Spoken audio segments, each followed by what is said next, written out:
turabasuhuje abakunzi ba Country FM, ariko kandi by'umwihariko bakunzi b'ubutumwa bwiza, mwe mudukunda kandi mudukumbura, mwe mutegereje ko isaha ya 2 z'umugoroba kwa kane igera kugira ngo tubane mu kiganiro. Turabasuhuje cyane kandi turabashimiye n'abazadukurikira biciye ku mbuga nkoranyambaga nyuma.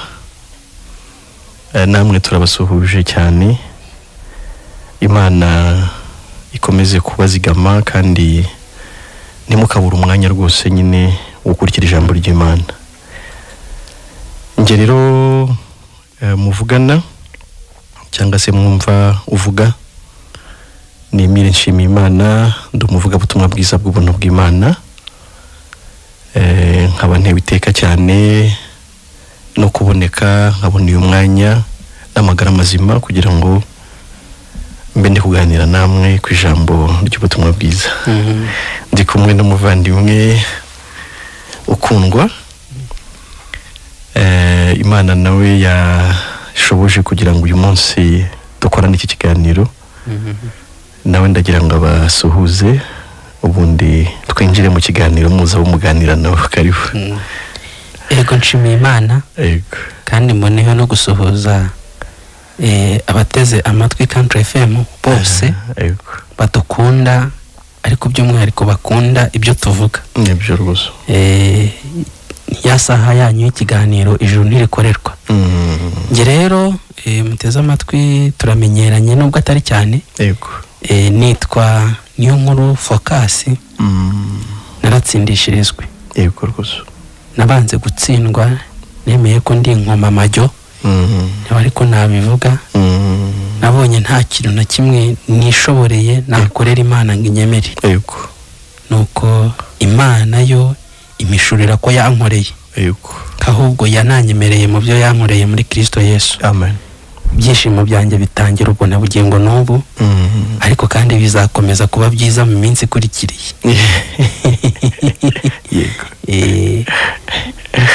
Marishimwe. Nibyo muri ibyo ravango ni itangiriro ry'umunezero. Indi ni tangiriro ry'umunezero wanjye, aha ni umutwaro wamvuye ku mugongo. Ndashima umusaraba wa Yesu, ndashima yamvanziza ariko cyane cyane ndashima umwami Yesu. Turagushimiye Mana yacu, Mana nziza, Mana y'urukundo rwinshi, Mana ugira neza bugacya bukira. Tugushimiye ineza yawe twaboneye muri Kristo. Amen. Ubwo twari dupfuye tuzize ibyaha n'ibicumuro byacu, ubwo twari mu isi twihebye tutazi icyazaduha kwiyunga nawe, tugerageza byinshi ariko bikaba imfabusa. Tugushimiye ko watumenyesheje ko ikibazo cyakemutse kera kandi ari ugikemuye. Tugushimiye ko utagundiriye akamero k'ubumana ukaza mu isi yo gucishwa bugufi, kwambara umubiri wo gucishirizwa mu bugufi cyane, kugira ngo ukunde ufate umwanya wacu nk'abantu, ujye mu kigo cyacu ukora ibyatunaniye, nunarangiza wibareho igihano cyacu. Barakoze. Tugushimiye ko utanze gupfa urupfu rubi ndetse rwo ku musaraba, ariko nanone twishimira ko ari twe musaruro wavuye mu rwo rupfu rwawe ndetse no kuzuka kwawe. Amen.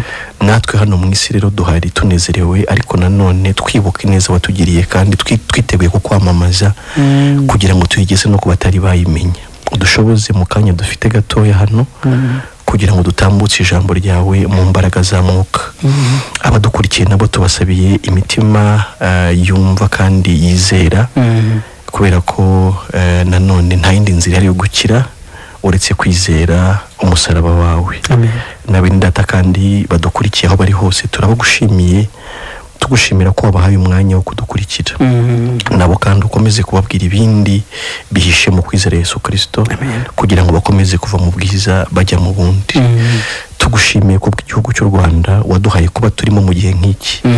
Tugushimiye byose ukomeza kugaragaza muri cyo, kuko twizera ko utubereye maso, twizera ko uzakomeza gukora byinshi byiza ku nyungu zo kugira ngo ubutumwa bwiza bukomeze kwamamara. Ukomeze guha abayobozi ubwenge, ukomeze kubaha gukora ibikwiriye mu gihe gikwiriye. Nabaritwe muri byose, ahubwo izina ryawe rihabwe icyubahiro kubwa Yesu urakoze. Amen. Amen. Tutabatindiye rero, mwe mudukurikira, uyu munsi turaganira ku magambo aboneka muri Luka mu gice cya 18 ubutumwa bwiza bwa Yesu Kristo uko bwanditswe na Luka. Yego. Mu gice cya 18 guhera ku murongo wa 9 turageza ku wa 14. Buriya Luka ni nayo wanditse ibyakozwe n'intumwa. Yego, mw'iki gitabo rero hari aka passage gatoya k'imirongo mikeya tugira ngo tuganireho. Tugira ngo tuganireho twumve uburyo nanone ijuru ridakorerwa. Ibyo tubabwire byose no kugira ngo dukemure ikibazo cyananiranye cyitwa ese najya mu ijuru ne. Ikibazo umuntu avukana akagikurana akagisazana, aya magambo tuvuga atamujya mu matwi ngo ayizere no mu mutima, agapfa adasubijwe cya kibazo. Adasubijwe. Kabonye shyano riruta yandi mashyano yose ashobora kubaho. Yego. Ndetse reka mvuge ngo ntacyo byaba bimaze umuntu abayeho mu isi akazayivaho koko atagiye mu ijuru.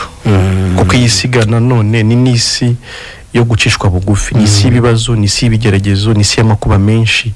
Ni kigaragaza ko hari atari ubuturo, ahubwo ubuturo nyakuri ni ijuru. Yego. Aho niho nta nzara ibayo, nta marira, ngabaho bose baguwe neza. Amen. Nawe twakwifuriza mbese ibyo waburiye hano kandi nta nundi wabibonye nuko utabizi. Ibyo twakwifuriza kuzajya aho biba. Aho ni mu ijuru. Amen. Ayo magambo reka tuyasome. Ndumva nge mpari, reka nsome. Niba hari dusomere ducunguze uburyo bwite. Umugani w'umufarisayo n'umukoresha w'ikoro. Tuributsa abaduteza amatwi kari muri Luka 18 umurongo wa 9 kugeza ku wa 14. Uyu mugani yawuciriye abiyiringiye ubwabo ko bakiranuka bagahinyura abandi bose. Ati, abantu babiri bazamutse bajya mu rusengero gusenga. Umwe yari umufarisayo, undi ari umukoresha w'ikoro. Umufarisayo arahagarara asengera mu mutima we ati, Mana, ndagushimiye yuko ntameze nk'abandi b'abanyazi n'abakiranirwa n'abasambanyi cyangwa ndetse n'uyu mukoresha w'ikoro. Mu minsi 7 hose niyiriza ubusa kabiri. Ntanga kimwe mu 10 mu byo nungutse byose. Naho uwo mukoresha w'ikoro ahagarara kuri, ntiyahangara no kubura amaso ngarebe mu ijuru. Ahubwo yikubita mu gituza ati, Mana, babarira kuko ndi umunyabyaha. Ndababwira yuko uwo muntu yamanutse agiwe ari utsindishirijwe kuruta wa wundi, kuko uwishyira hejuru azacishwa bugufi, ariko uwicisha bugufi azashyirwa hejuru. Amen. Amen. Imana ishimwe cyane. Mu by'ukuri tuba dushimira Imana ko twamenye ibanga ryo gutsindishirizwa. Yego. Hano bavuze ko abantu babiri bavuze ko hagaragaye abantu babiri batandukanye. Yego. Umwe agatsindishirizwa, undi ntatsindishirizwe. Gutsindishirizwa no kugirwa intungane. Gutsindishirizwa no kugirwa umwere imbere y'Imana. Nuguhabwa ijuru. Kuko intungane wabo ni mu ijuru, abanyabyaha nabo iwabo ni mu muriro utazima, mu kuzimu. Yego. Noneho rero mu by'ukuri umufarisayo n'umukoresha w'ikoro, ubundi abafarisayo ni abantu bari bazwiho ko ari bo bantu bubahiriza amategeko y'Imana. Ni abantu bumvaga ari beza, ariko bashingiye ko bakora ibyo amategeko ategeka. Abo ni abafarisayo. Na Pawulo avuga ko yari we. Akavuga ko ngo gukiranuka kuzwa n'amategeko yari inyangamugayo. Ni amagambo avuga mu Bafilipi mu gice cya 3. noneho ariko aza gusanga ibyo bintu yiringiraga bitabasha kumukiza ndetse ngabibona nk'amasi ariko nuko yaramaze kumenya ukundi kuntu Imana itsindishiriza abantu bitandukanye n'uburyo yashakaga kwitsindishirizamo biciye mu mirimo itegetswe n'amategeko. Uyu munsi rero abafarisayo ni benshi nanone. Ubwo dushaka kuvuga ko abafarisayo n'ubu barahari n'abantu bumva imirimo yabo Imana yayiheraho ikabemera ikazabajyana mu ijuru cyane. Nawe niba udukurikiye waruzi ko gusenga cyane bizaguhesha ijuru, waruzi ko gutanga icya 10 n'amaturo bizaguhesha ijuru n'ibindi bimeze bityo gufasha abakene waruzi ko bizaguhesha ijuru. Nawe uri mu ruhande rw'abafarisayo nyine umwuka wa gifarisayo uhera mu mitekerereze yo kwiyemera k'umuntu ku giti cye nk'uko turi bubibone. Akumva ko nk'uko nawe muri kamere yatakwemerera umuntu bwerere nawe ariko agomba kwemerwa imbere y'Imana hari icyo yakoze. Rero umuntu wese ukorera Imana agamije kwimwemera ayikorera mu byo yategetse mu mategeko yayo cyangwa se n'ibindi agenda yigishwa ibyo ari byo byose ariko agamije yuko muri ibyo ariho Imana iri bumwemerere. Iyo tuvuze ngo Imana iri bumwemere tuba tuvuze ngo ari bwo Imana iri bumwishimire ishingiye kuri ibyo yakoze. Uwo muntu nta tandukaniro na rito yafite hagati ye n'abafarisayo. Uko yirinda gucumura ni nako abafarisayo birindaga gucumura.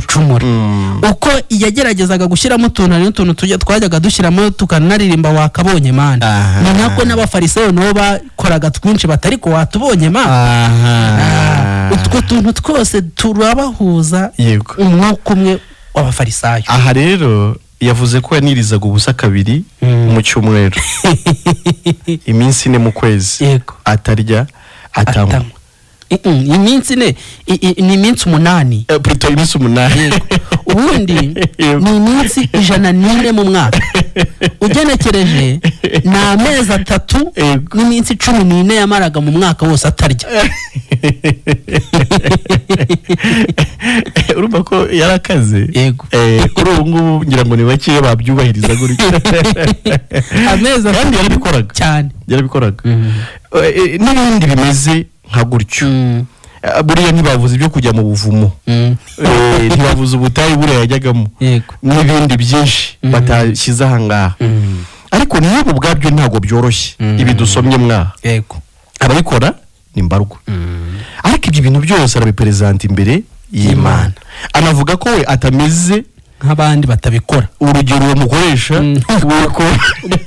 we abari yiyirije ubusa ari nko mu butayu cyangwa mu rusengero ukoresha wikoro wari gusoresha avuga ati njyewe mfata igihe nkaza imbere yawe nsenga yiyiriza ubusa kimwe mu 10 cya byose ndagitanga. Ariko abakoresha bikoro baba bari mu bucuruzi bwabo baba bari gusoresha baba bibereye mu byo kwishimisha bamwe bashinze utubari n'abandi agenda yita abakoresha bikoro ndetse rimwe na rimwe akanagaragaza ko ari bo soko y'umwaku agira n'imibereho ye bamuteza ibibazo abo ntabwo bahuye nabo. Ubwo turashaka kuvuga kandi koko nibyo none se uzabona ko n'abantu bavuga bati twebwe idini ryacu rirakizwa ariko abandi bo ntago bakizwa baba bashingiye ku byo bakora. Yaba ari abandi bari mu yandi madini noneho bikabagahoma mu ndwa none n'abatayagira. Mu by'ukuri yavuze ati idini yanjye irakizwa abavuze ati idini yanjye irushanyo kuba abafarisayo. Rwose ibyo bintu byose rero yarase yagaragaje ntibyatumye Imana imwemera habe na gatoya. Ariko se wenda n'abaduteza amatwi bumvi umuntu wubahirizaga amategeko ubwo bisobanuye ko yasengaga Imana imwe nta bishushanyo yubahaga isabato ntiyatukanaga ntiyicaga ntiyasambanaga ntiyabeshyaga yewe ntiyifuzaga yego uyu muntu yari umufarisayo yego ibyo akabigerekaho gutanga kimwe mu 10 cy'ibyo yejeje byari byo byose gusenga 2 mu cyumweru akabigerekaho kwiyiriza ubusa inshuro 2 buri cyumweru yego hanyuma utongeyeho n'andi masengesho nk'iri yaragiye gusenga azamutse mu rusengero abantu batagira ngo asenga 2 mu cyumweru bigahaniramo kuko aha ntiyaragiye kwiyiriza ubusa ahangaha yaragiye gusenga mu buryo bwa okaziyoneri uwo muntu utanga ijuru ushingiye ku mirimo wari mwimuhereye icyo rero kiraza kugaragaza ko ijuru ridakorerwa koko ubwo yaba ari korerwa umufarisayo yari kuribona ariko ahubwo kuki ataribonye abantu baduteze amatwi abenshi bari mu rugamba rwo gukora neza ngo base n'uyu mufarisayo yego kandi nawe yararibuze bizarangira rero binyibukije wa musore wasanze Yesu akamubwira ngo nkora iki kugira ngo ndagwe ubugingo buhoraho urumva rero mu by'ukuri yashakaga kubaza ibyo yakora ngo arabwo ubugingo buhoraho nyamara umwami amubwiye ati genda wubahiriza amategeko aravuga ngo narayubahirije uhereye mu buto bwanjye ariko utekereza umuntu uburyo yubahiriza amategeko uhereye mu buto bwe akaba akibaza ngo nkora iki kugira ngo ndagwe ubugingo buhoraho bivuze ko ibyo yakoze byose ntabwo bihesha ubugingo buhoraho yego buriya dufata abana bakiri bato tukabajyana ngo bazabe nk'uriya musore w'umutunzi yego nabo batangire bubahiriza amategeko bakiri bato bazakure barende b'abasore bacyubahiriza amategeko ariko nabo ubwo nibagera icyo gihe bazabakibaza ngo dukore iki tubone ubugingo buhoraho umuntu foka mbabarira mvuga iki kintu uzi ko umuntu avukira nk'uko bivuze muri church akayikuriramo akayisaziramo kandi pe akagerageza kuba inyangamugayo ku byo bamusaba yego ariko akarinasaza kibaza ngo nkora iki kugira ngo nzajye mu ijuru ni nacyo kibazo abantu baduteze amatwi benshi bafite ariko turashimira Imana ko yatuzanye yego rwose abenshi rwose bari kwibaza bati ubundi ni iki twakora ngo tubone ubugingo buhoraho twakora iki ngo tubone ijuru mbese ngo dutunge assurance y'ijuru nimba ndi mu murima mbe niteguye ko inkuba ninkubitirayo njya mu ijuru nimba ni mu isoko nimba niteguye yuko nihagira ikimbaho nkava mu mubiri njya mu ijuru ninjya mu modoka cyangwa kuri moto sinsenga y'amasengesho menshi cyane harasenga bati dore mahana kubera gutinya umuriro ati mahana dore byakozwe n'amaboko y'abana b'abantu ubirinde bitageze ariko nyamara bitumva bitavuga ariko buriya bari ugutinya umuriro uko nanamuka kimuciriyemo hagati atari bubure kubona umujinya w'Imana ni iki nakora ngo noneho njyamo mvuge ngo nikigwa nikitanagwa byose ndamahoro none igitangaje izi service zose nizo abantu benshi bubakiraho amadini yego mbese abantu bakayagana bumva ko bagiye gushakayo ijuru bakanasenga koko bakiriza ubusa bagatanga icya 10 n'amaturo uyu mufarisayo ntavuze ituro rya mutima ukunze ntabwo avuze ibyo gufasha abakene n'abapfakazi yego y'imfubyi n'abapfakazi iry'inyubako ntavuze iry'inyubako ntavuze umusanzu wa korari ntavuze iryishimwe yego mbese iryuka ari amahoro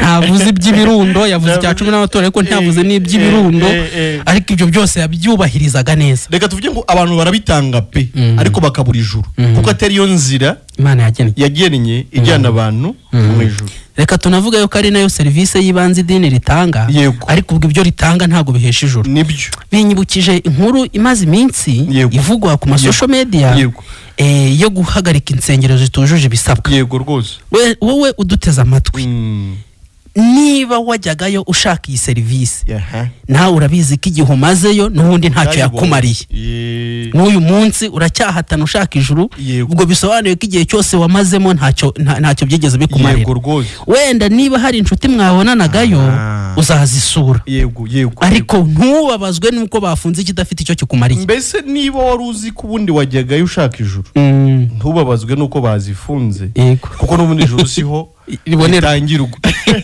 umufarisayo yararihaburiye kuko izo service zitangirwa mu rusengero nyinshi bavuze hano n'izindi batavuze abantu bazikora abantu batanga ibi byose bagakora ibi byose bazi ko nibo bikora neza aribwo bazajya mu ijuru ariko igitangaje birangira n'ubundi ariko wa mugani nyine ubundi se ntigawe nyine n'ubutegetsi n'ubuyobozi buba bwarebye kure kuvuga ati hari ibintu byinshi bivuna abantu rimwe na rimwe n'umutungo wabo ukagendera yego ugasanga abanyarwanda bakomeje gukena kandi utwabo batumariye mu nsengero baduhereza abantu baba bizeza ijuru n'ubundi butunzi bw'isi nabwo baba babwira ati nubitanga Imana nabwo birabyo n'ubutubuzi bukomeye cyane ariko ari ijuru ntaryo uzabonerayo mwibyo n'ubutunzi nabwo saho bushakira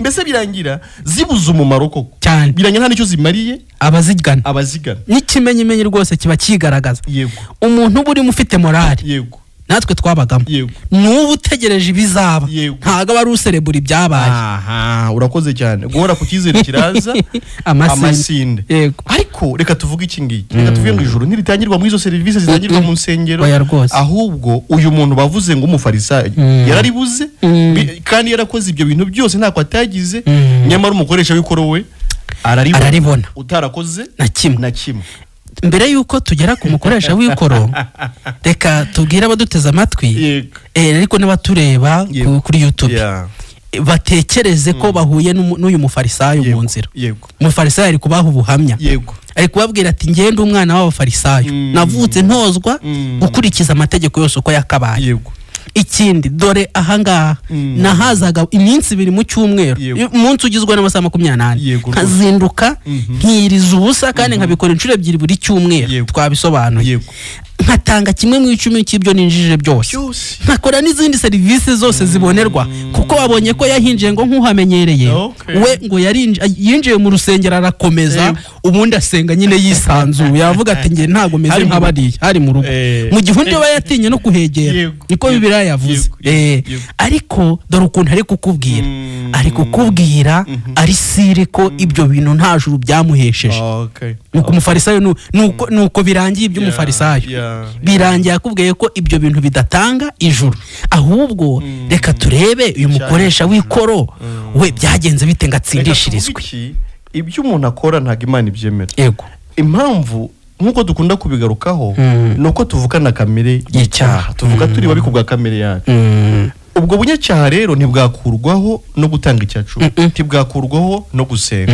cyane kuri sengesho ry'umunyabyaha n'ituro ry'umunyabyaha n'ikizira ibyo bintu byose abantu bakora sicyo Imana ibakeneyeho ahubwo ibakeneyeho kubanza kuba abera cyangwa se abera kugira ngo bajye basabana nayo bajye babana nayo bajye bakwemerwa nayo ubunyacyaha dukomora kuri Adamu rero ni ubunyacyaha umuntu wese afite kuvuga kuri Adamu na Eva birahagije n'ibyo ukora byose rero Yesaya 64:5 ngo n'ibyo twakiranutse byose bigaragara nk'ubushwambagara bufite ibizinga imbere y'Imana ntago Imana ishobora kwemera ibyo ukora kandi wowe ubwawe itari yakwemera ahubwo Imana yemera umuntu ite bisaba kubanza ukimenya ubwo bunyabyaha bwawe ni nako kwihana abantu ntibajye babyumva 97 niko ivuga ngo yambwiye ko ndi umunyabyaha ndihana ndizera arangiza nibwo ujye wakwihana ukanizera noneho ukajya wakira ugakira kwihana rero nukubanza ukitakariza icyizere ukamenya kuri mu buhereye mu bworo bw'ikirenge Yesaya 1:6 ukageza mu gitware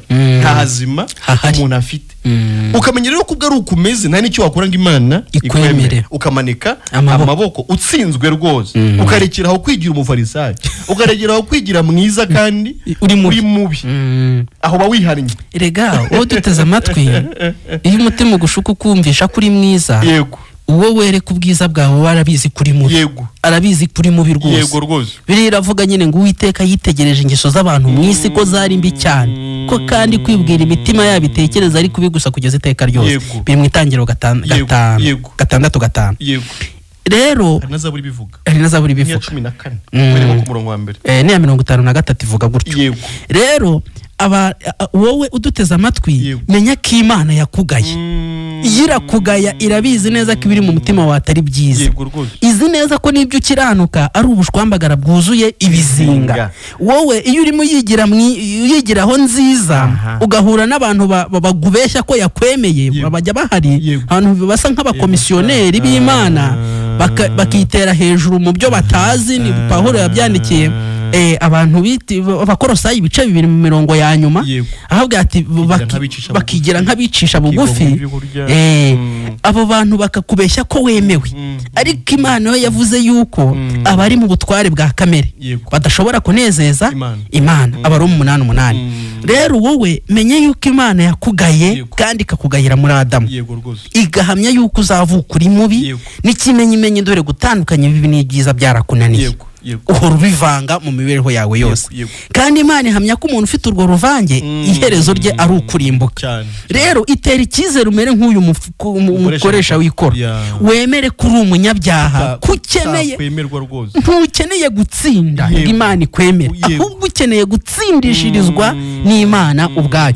uva mu rugamba manika mu maboko uvuga uti njye natsinzwe nta kindi kintu nshobora kwigezaho niyo abantu bamfasha si idini ribimbamo ikibazo si idini ntago ari abantu babimuvukana ntago ari ibigucumuza uhura nabyo ikibazo ni wowe ubwawe kuko udatunganye mu maso y'Imana wemere rero ko Imana yagutsindishiriza hanyuma igutsindishirize nk'uko yatsindishirize uyu mukoresha w'ikoro iti Imana yohereje umwana wayo Yesu Kristo araza adafite kamere nk'iyawe atandukanye nawe rwose akiranuka ku gato no ku kanini ariko agamije ibintu bitatu icyambere yaragamije kubona ubuzima butagira icyaha ku buryo bw'Imana izamuhana bizabe bigaragaye kaziza ibyaha bitari ibye kuko nta cyaha agira abaziza ibyaha byawe icya kabiri akuronkere gukiranuka kutarimo ikizinga na gito uzamurika imbere y'Imana gusimbuye ubwo bushwambagara bwawe bwuzuye ibizinga wita gukiranuka n'abandi bakabigushimira ukemera icya gatatu yaragamije kandi nanone kuvuka mu ijuru kwe byaguhaye kubyarwa n'Imana biriravuga ngo abamwemeye bose bakizera izina rye yabahaye ubushobozi bwo guhita baba abana b'Imana Yohana 1:12 rero Kristo umwizeye kumwizera ko yakuvukiye mu ijuru ukaba bwa kabiri ukamwizera ko yagukoreye neza ukabaye umukiranutsi ariko ukamwizera ko yanaguhaniwe igihano wagombaga guhanwa Kristo yagihanwa igihe yapfaga yamanukanye nawe dore urukundo rwatumye mpfira ibyaha byanjye bibamba mumva arazuka maze ngampuze nase Yesu igihe yazukanye nawe igihe yajyaga mu ijuru yajyanyeyo nawe urasaba kwizera ko wicaranye nawe mu ijuru mu buryo bw'umwuka ubikesha ibyo yakoze hatarimo ibyawe na bike kuko ibyawe igihembo cyabyo nikiraya hano wigorogota amen Imana ishimwe nubwo buryo umuntu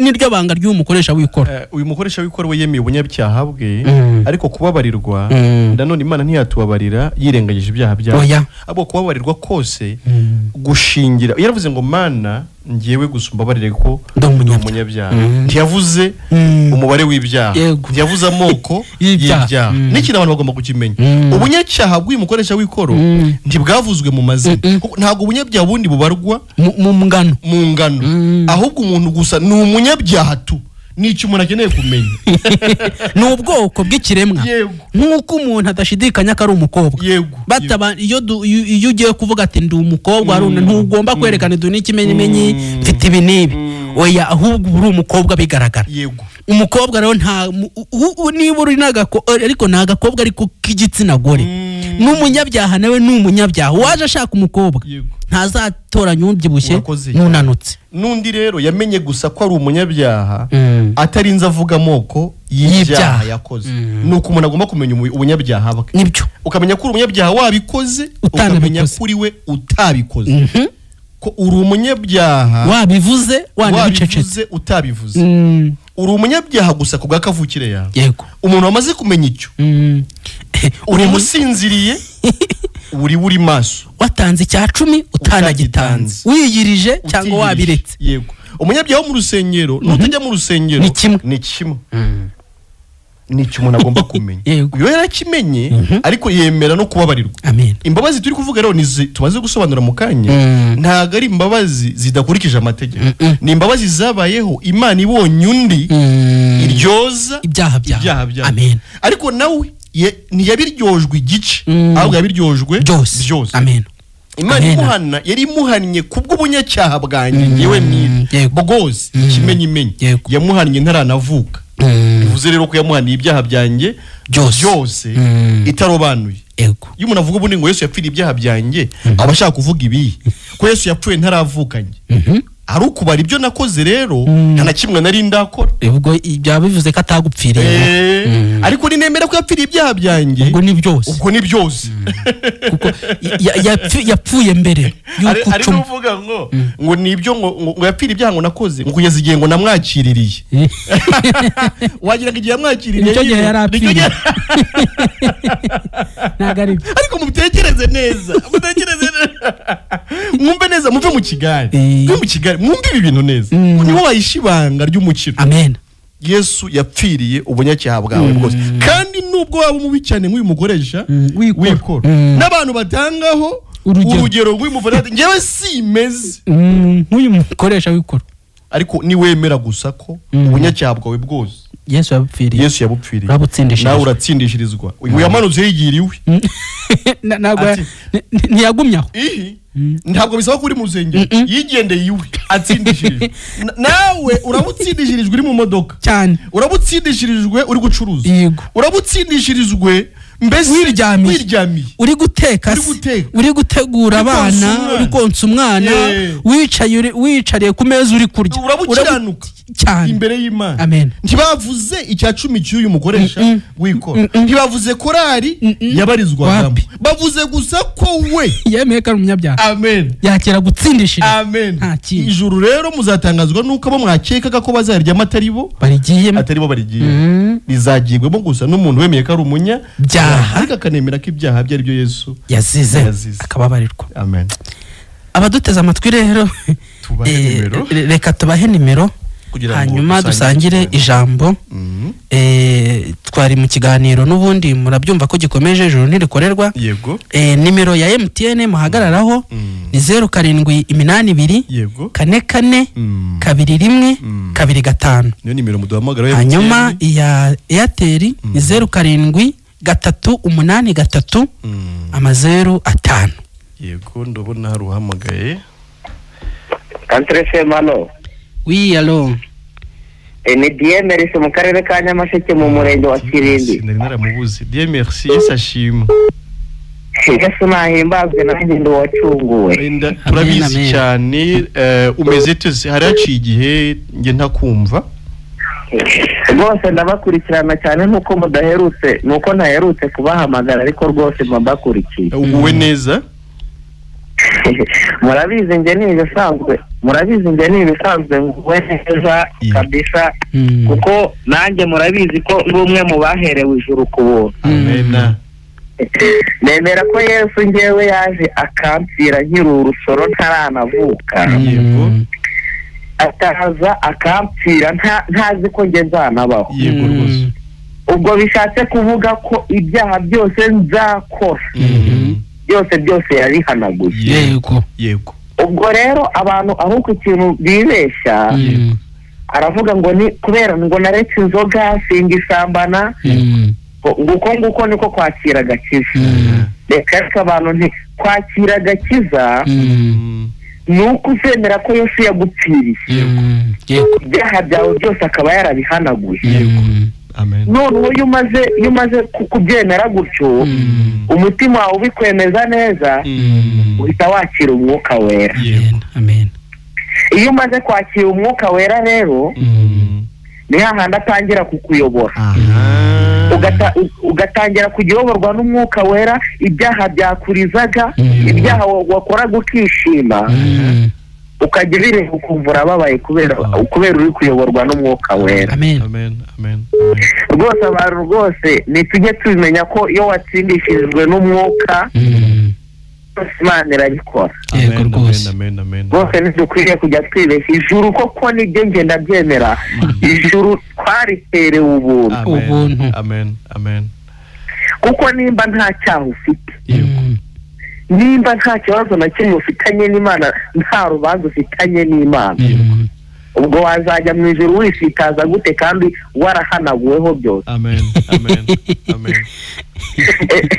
Ese kanongere mbibarize, mbese waba ufite urubanza ufite umwavoka wahangayikishwa n'iki kandi ufite umwavoka si uko se ntabwo ubwo rero abantu tuzahangayikaho ko twizere ko ijuru twariherewe ubuntu kuko ngiye kuririmba kuba ndi muri korari kuba ndi umudiyakoni kuba ndi pasiteri nta mirimo ngewe nkora yangeza mu bwami bw'ijuru ahubwo ni uko Yesu Kristo yambereye igitambo nyakuri. Urakoze, turagushimiye. Reka twumve n'abandi. Ego nimwumve n'abandi, murakoze. Ijoro ryiza. Twibutsa abantu ko turi kuri YouTube.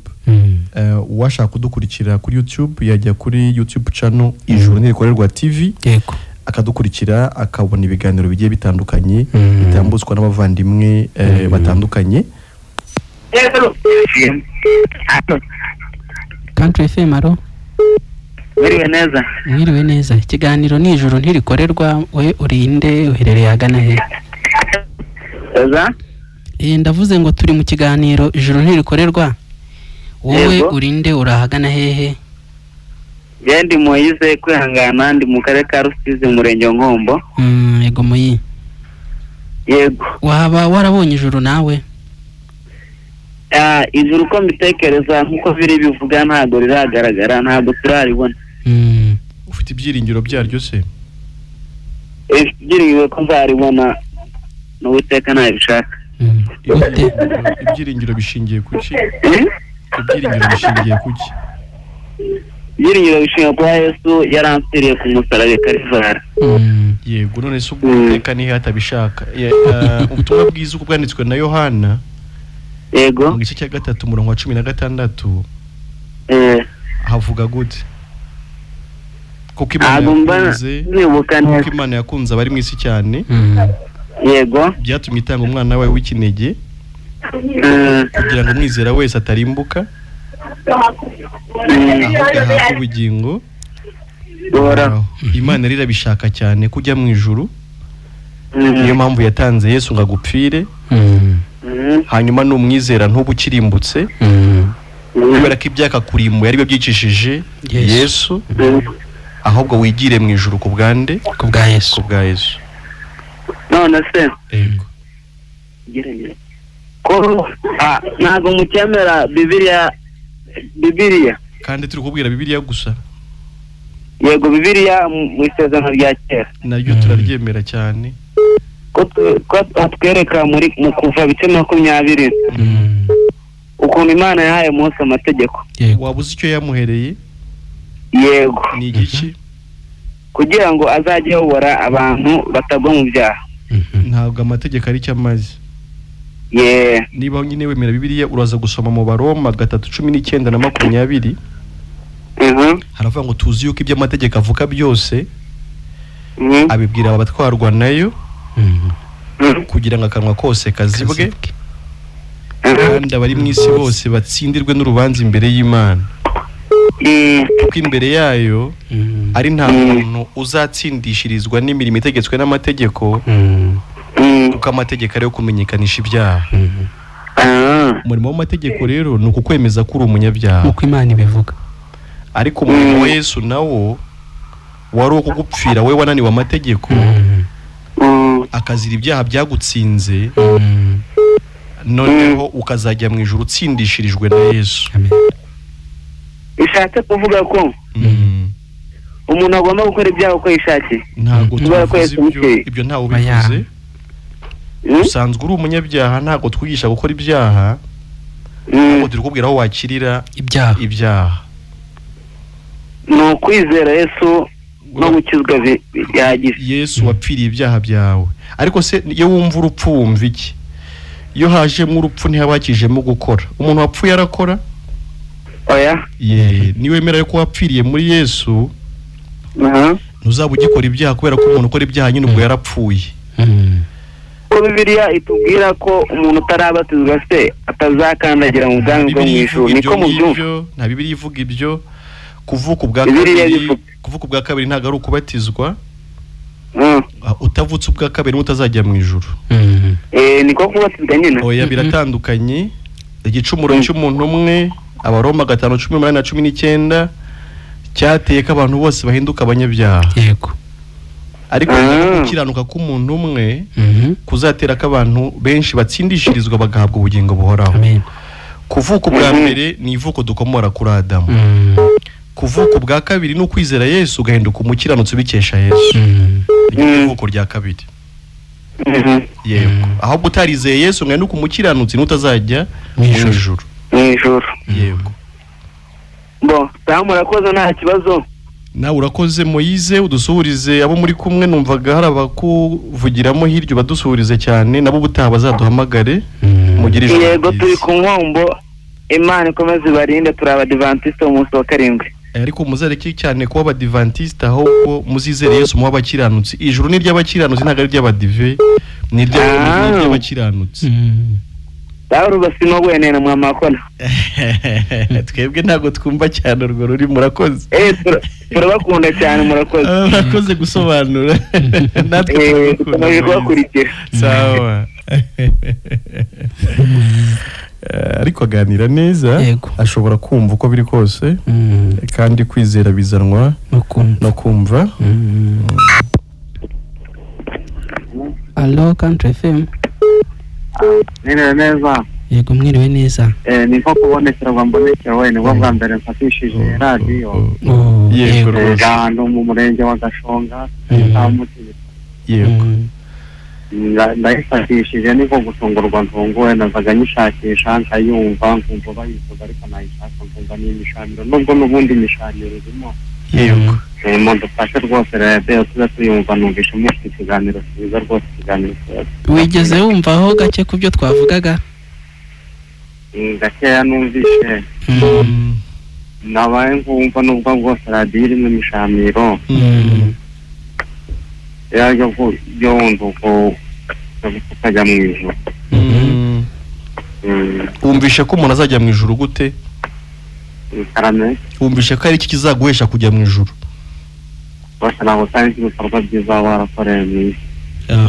Ntacyo twasobanuye ko ahubwo umuntu nta bikorwa afite byamuhesha kujya mu ijuru. Ahubwo Yesu niwe wapfiriye ibyaha byawe nanjye, adukuraho urubanza rw'ibyaha, kumwizera bitugira abakiranutsi. Yego. Bikaduhesha kujya mu ijuru ku bwa Yesu bidaciye mu bikorwa byacu. Yohana ubutumwa bwiza 14:6 Yesu yaravuze ngo ni nge nzira n'ukuri n'ubugingo, nta ujya kwa data ntamujyanye. Yesu niwe wenyine wizera bikaguhesha kujya mu ijuru. Ukamwizeraho iki? Ko ubunyabyaha bwawe bwose yabukuvanyeho akabwishyiraho akanabuhanirwa. Ibyo bikugira umwere umuntu Imana itabaraho icyaha. Ukabaye n'umukandida w'ijuru mu buryo budasubirwaho nanone. Yego. Murakoze cyane. Yego urakoze nawe ijoro ryiza. Turaza gutanga nimero zacu turi gusoza ikiganiro zitari zo muri studio. Ushobora kuduhamagaraho nyuma y'ikiganiro. Ariko izi nimero nizo muri studio zo zihoraho. Yego izo muri studio uzihamagara ari uko bazitanze nyine mu kiganiro. Naho turaza kuguha izacu bwite ushobora kuduhamagara ugasobanuza byinshi. Yeshi rwose tukarushaho gusobanukirwa rwose tukagira ubumenyi natwe. Ukamenya uko wazajya mu ijuru ku bwa Yesu. Murakoze cyane wese akabaha umugisha. Nawe urakoze. Nibyo rwose turakomeza kubakira no gufatikanya gusobanukirwa. Allo Country FM. Country FM yego. Yego tubateze amatwi turabumva. Mwiriwe neza muri bande muherereye he? Yarezo ko mu mudugudu wa Gitoro. Ikiganiro. Yego ikiganiro murimo numva ari cyiza cyane. Wumvise turi kuvuga ndetse ko hano ushaka kugera mu ijuru ararikorera. Bo twavuze yuko ibikorwa byose umuntu akora yita byiza, ijambo ry'Imana ribigaragaza nk'ubushwambagara bwuzuye ibizinga. Yego. Ahubwo ikanavuga yuko nta muntu n'umwe ubasha gukorera ijuru ngo aribone kuko ibikorwa by'umuntu byose ari bibi, ikimenyimenyi biba bivanze bibi n'ibyiza. Yego rwose. hanyuma ahubwo tugaragaza yuko kugira ngo umuntu ajye mu ijuru bisaba kubanza kumenya ko akora nabi imbere y'Imana, hanyuma akahishurirwa ko burya Yesu ibyo yakoze byiza byose atabyikoreraga ahubwo yabikoreraga we. Hanyuma kujya mu ijuru bisaba kubarwaho ibyo Yesu yakoze bisimbuye ibyo wowe utakoze. Yego. Mbese ni ukuvuga ngo ijuru ntago rikorerwa n'umuntu, ahubwo Kristo yararikoreye aritangira ubuntu. Amen. Elize, Imana yaragukunze cyane. Amen. Ntabwo nzi nimba ubizi ko Imana igukunda, ariko Imana yaragukunze pe. Urukundo ururenze uko umuntu yasobanura. Mu kugukunda ibona ko uzarimbuka kubera ko uri umunyabyaha uvuka kuri Adamu. None iravuga ati nakora iki kugira ngo nzabane na Elise kandi ari umunyabyaha. None Imana kubera ko itabana n'umunyabyaha ifata ibyaha byawe bikuvanaho ibyandika ku mwana wayo Yesu Kristo. Irangije ibihanira Yesu. Hatavuyemo nta na kimwe cyasimbutse. Nta cyaha cyawe cyarokotse Imana itakihaniye Yesu. None Elize, ubwo niba ibyaha byawe byose byakakujyanye mu muriro, Imana yarabishyize kuri Yesu ikanabimuhanira, ubwo wasigaye ugaragara gute imbere y'Imana? Ko nanjye muri make uzuye ko narisizeje nyine kubera ko ntigeze nyikorera, ariko ubu ngubu nje ndizeye ko ndi umukristo.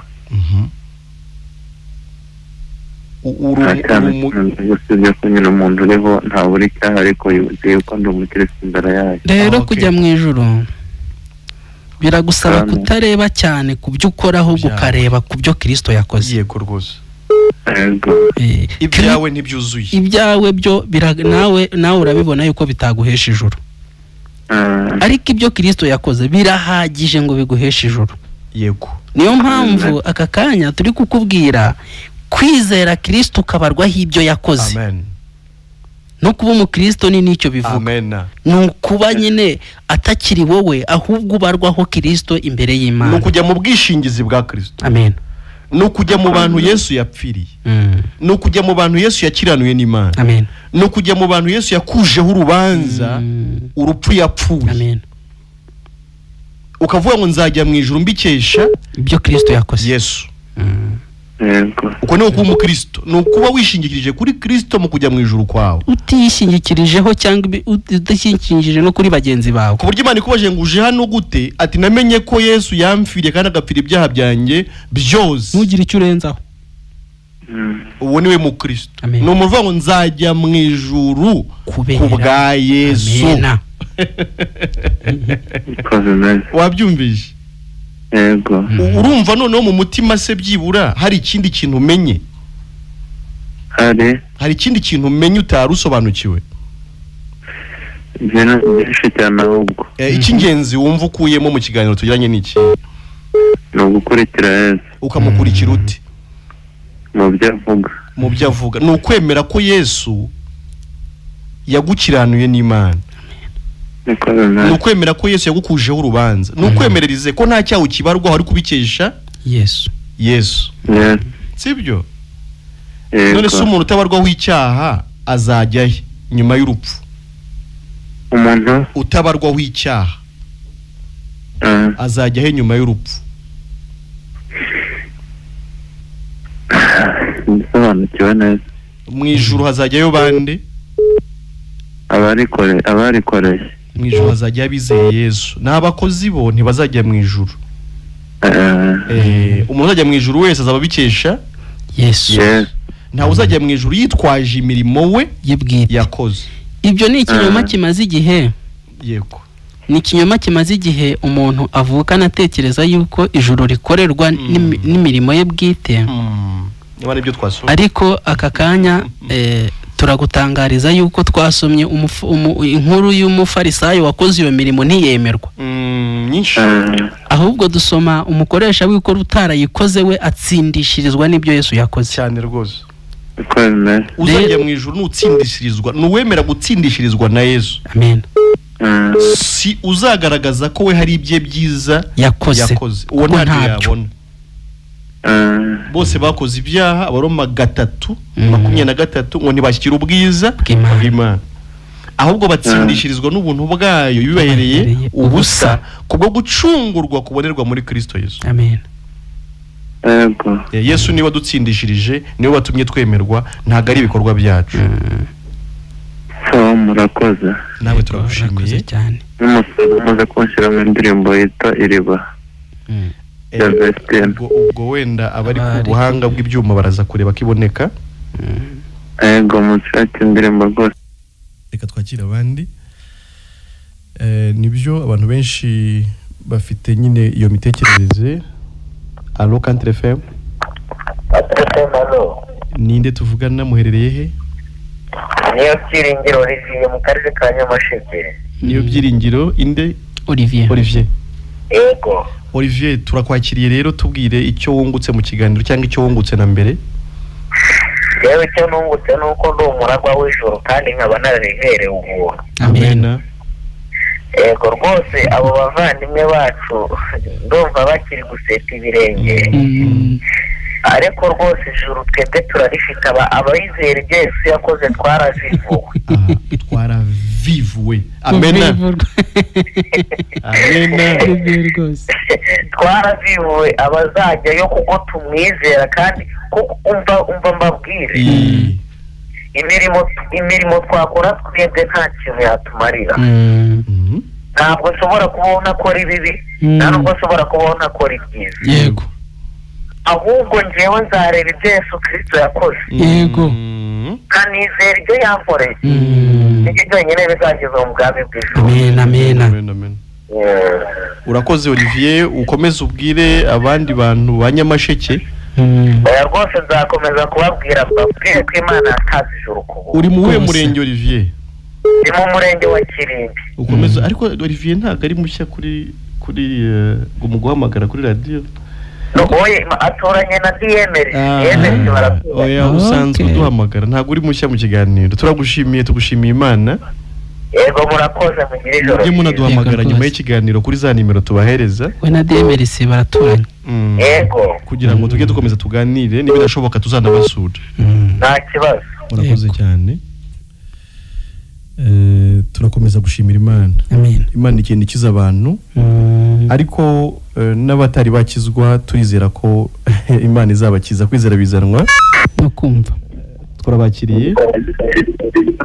Mwegereye hirya gato ya radio, twabakiriye twabafashe. Okay.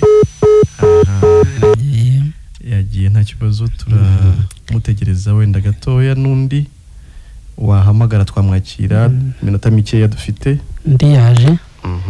Allo Country FM. Allo? Yego. Twabakiriye.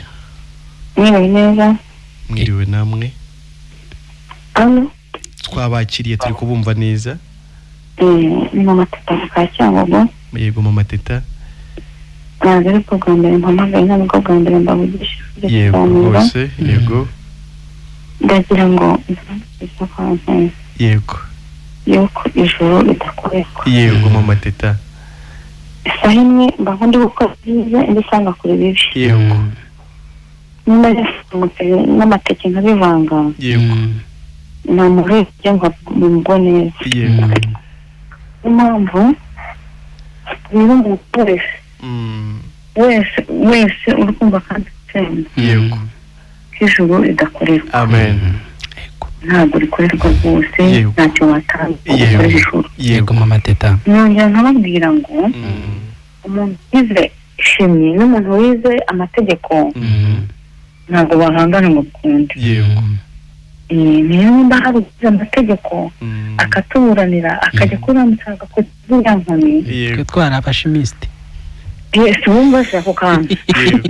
Yego. Yego Mama Teta. Jewe ziriya nkoni nabonye Yesu yakubiswe. Yego. Imana ugara umwana wanjye nambaye ntimva nakwiruka. Yego.